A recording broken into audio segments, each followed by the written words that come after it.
मेरे साथ मेरे गांव चल तो रहा है, लेकिन पहाड़ी गांव में बहुत ध्यान से रहना होगा। तुझे मैंने जो कहा है उन बातों का ध्यान रखना। अरे हाँ भाई, समझ गया मैं तेरी बात। तू तो ऐसे डरा रहा है जैसे तेरे गांव में पैर रखते ही भूत मेरे पीछे पड़ जाएंगे। तुम लोगों ने खामखा अफवाहें फैलाई हुई हैं। पहाड़ों में मसूरी घूमने जाते हैं, शिमला घूमने जाते हैं, वहां भी तो सब 7 बजे के बाद बाहर निकलते हैं। वहां तो ऐसा कुछ नहीं होता। हाँ, लेकिन ये शिमला मनाली नहीं है। पहाड़ों के गांव और उन जगहों में बहुत फर्क है। अब गाड़ी में बैठ जा, हमें अंधेरा होने से पहले गांव पहुंचना है। मनीष उत्तराखंड के छोटे से गांव से आया था और दिल्ली में रहकर एक अच्छी नौकरी कर रहा था।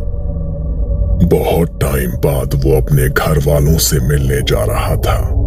उसका दोस्त गौरव भी उसके साथ उसके गांव आकर गांव की खूबसूरती देखना चाहता था। वो दोनों सुबह ही गांव के लिए निकल गए ताकि शाम के 7 बजे से पहले गांव पहुंच जाएं।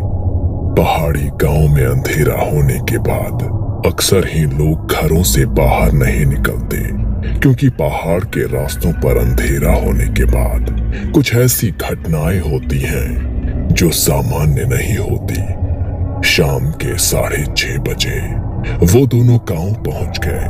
मनीष ने नीचे अपनी गाड़ी खड़ी की और गौरव को लेकर अपने घर की ओर निकल पड़ा। मनीष की माँ दरवाजे पर ही खड़ी उसका इंतजार कर रही थी। उनके हाथ में एक आरती की थाली थी। क्या माँ, तुम भी? अरे शहर से ही तो आया हूँ, इसमें क्या आरती उतारोगे तुम हमारी? चुप हो जा, यहाँ का होकर भी ऐसी बातें करता है। पता है ना, धीरे धीरे दिन ढल रहा है, 7 बजने वाले हैं। कोई भी शक्ति ऐसे पीछे पीछे आ जाती है, इसीलिए अग्निदेव उसे दूर कर देते हैं। माफ करना आंटी, लेकिन आपके गांव में बहुत ज्यादा ही अंधश्रद्धा है। हम शहरों में भी तो रात को 12-12 बजे अपने घर को आते हैं, लेकिन वहाँ तो ऐसा कुछ नहीं होता। तो यहाँ पर ही ऐसा क्यों होता है? बड़ों की बातों पर ज्यादा तर्क नहीं करते बेटा। बड़े जो कहते हैं ना, सोच समझ कर ही कहते हैं। अब तुम दोनों ज्यादा देर बाहर मत खड़े रहो, अंधेरा हो रहा है, अंदर आ जाओ। वो दोनों अंदर गए। मनीष की माँ ने सबके लिए खाना लगाया। पहाड़ों के गांव में अंधेरा होते ही सब लोग जल्दी सो जाते हैं, इसलिए 8 बजे तक सभी लोग खाना पीना खाकर सोने के लिए जाने लगे। मनीष और गौरव के साथ मनीष का छोटा भाई राहुल भी उसी कमरे में था। मनीष ड्राइव करके बहुत थक गया था, इसलिए वो सो गया, मगर गौरव राहुल से बातें करने लगा। अच्छा राहुल, मुझे एक बात बताओ, तुम्हारे गांव में ये जो बात बोली जाती है कि शाम के 7 बजे के बाद घर से बाहर मत निकलो वरना कोई शक्ति तुम्हारे पीछे लग जाएगी, इस बात में तुम्हें कितनी सच्चाई लगती है? बात तो बिल्कुल सच्ची है गौरव भैया। यहाँ पर 7 बजे के बाद कोई भी अपने घरों से बाहर नहीं निकलता, और जो निकलता है उसे या तो छलावा लग जाता है या फिर भूतों की बारात उसे अपने साथ ले जाती है। भूतों की बारात? अब ये क्या नई चीज है? यहाँ हम इंसानों की तो शादी हो नहीं रही और भूत अपनी बारात लेकर जा रहे हैं। ये मजाक नहीं है भैया, यहाँ तो सदियों से ऐसा होता आया है। रात को अगर वो लोग किसी को भी देख लेते हैं तो उसे अपने साथ ही ले जाते हैं। गांव के बहुत सारे लोग ऐसे ही गायब हुए हैं। पता नहीं यार, तुम लोग और तुम्हारी ये बातें। खैर, मैं तो यहाँ पर आया था कि कुछ एक्साइटिंग करूंगा, लेकिन तुम्हारी तो बातें सुन सुन कर ही पक गया मैं। चलो सो जाओ, अब मैं भी बहुत थक गया हूँ। गौरव को लग रहा था कि ये लोग उसे जो भी कह रहे हैं वो सब उनका अंधविश्वास है। अगले दिन वो मनीष और उसके छोटे भाई राहुल के साथ पहाड़ों में घूमने निकला, मगर जैसे ही दिन हल्का सा ढलने लगा वो घर के लिए निकल गए। अरे यार, अभी तो घूमना शुरू ही किया था, थोड़ी देर बाद चलते हैं ना घर। कौन सा 7 बजते ही यहाँ हमें भूत मिल जाएंगे?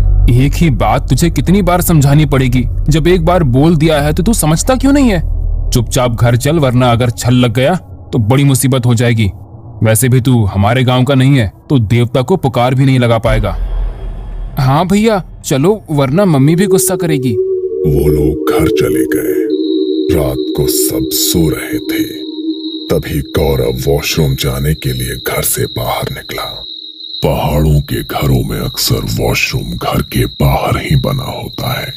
वो वॉशरूम से बाहर निकला तो उसे बहुत तेज पानी बहने की आवाज आई, जैसे वहां पर कोई झरना बह रहा हो। अरे ये इतनी तेज पानी बहने की आवाज कहाँ से आ रही है? यहाँ पर तो आसपास कोई नदी या झरना भी नहीं है। लगता है रात को मेरे कान बज रहे हैं। वैसे भी इन पहाड़ों में इतनी शांति है कि दूर कोई आवाज होगी तो यहाँ तक सुनाई देगी। और ये लोग क्या कह रहे थे? 7 बजे के बाद घर से बाहर मत निकलना, वरना न जाने क्या क्या पीछे लग जाएगा। अच्छा भला तो घर के बाहर खड़ा हूँ, कुछ भी तो नहीं हुआ मुझे। लेकिन ये लोग इस बात पर यकीन थोड़ी ना करेंगे। इसका वीडियो शूट करता हूँ, कल दिखाऊंगा इन सबको। गौरव ने अपने फोन से रिकॉर्डिंग करनी शुरू की और आगे की तरफ निकल गया। वो थोड़ी ही दूर गया होगा, तभी उसके कानों में एक अजीब सी फुसफुसाहट की आवाज पड़ी। ये कैसी अजीब सी आवाज है? ऐसा लग रहा है इसे सुनता रहा तो कान के पर्दे फट जाएंगे। लेकिन ये आवाज है किस चीज की? गौरव ने इधर उधर नजरें घुमाकर देखा, मगर वहां कुछ भी नहीं था और ना ही उसके कैमरे में कुछ रिकॉर्ड हुआ। अचानक से वो आने वाली आवाज भी बिल्कुल शांत हो गई। कैमरे में रिकॉर्डिंग करते करते गौरव थोड़ा आगे पहुंचा तो फोन की फ्लैशलाइट से उसने देखा कि आगे रास्ते पर एक कुत्ता बैठा है। उसे जानवरों के साथ खेलना बहुत पसंद था, इसलिए वो उसके पास जाने लगा। वो कुत्ता सड़क पार करने के लिए सड़क के दूसरी तरफ जाने लगा और जैसे ही वो उस कुत्ते के पास पहुंचने वाला था, वो कुत्ता अचानक उसकी नजरों के सामने से कहीं गायब हो गया। ये देखकर गौरव के पसीने छूट गए और डर के मारे उसके कदम अपने आप पीछे होने लगे। ये क्या हुआ? ये कैसे हो सकता है? वो कुत्ता अभी तो मेरी आंखों के सामने था, तो फिर अचानक गायब कैसे हो गया? नहीं, ये मेरा वहम नहीं था। गौरव बुरी तरह से सहम चुका था। वो इससे उभरा भी नहीं था कि तभी उसे पीछे से कुत्ते के भौंकने की आवाज आई। वो घबराया और उसने पीछे मुड़कर देखा तो वही कुत्ता उससे बहुत दूर खड़ा था और देखते ही देखते वो फिर से उसकी नजरों के सामने से ओझल हो गया। जब दोबारा गौरव के साथ ये सब हुआ तो उसे इस बात का यकीन हो गया कि ये कुछ भी उसका वहम नहीं है। डर के मारे वो बुरी तरह कांप रहा था, मगर उसने हिम्मत जुटाकर भगवान का नाम लिया और उल्टे पांव घर की तरफ चलने लगा। सब लोग ठीक ही कह रहे थे कि 7 बजे के बाद घर से बाहर निकलना ठीक नहीं है। जिन चीजों के बारे में आज तक मैंने सिर्फ सुना था, आज उससे सचमुच मेरा सामना हो ही गया। कहीं वो मेरे पीछे तो नहीं आ रहा होगा? हे भगवान, मेरी रक्षा करना। गौरव डरते हुए अपने कदम आगे बढ़ा रहा था, तभी उसे अपने पीछे किसी के कदमों की आहट महसूस हुई। वो अपने कदम और तेजी से बढ़ाने लगा, तभी उसके कंधे पर किसी ने अपना हाथ रखा। आपको लाइक करना है, सब्सक्राइब करना है, शेयर करना है और पार्ट 2 देखने के लिए सब्सक्राइब किए।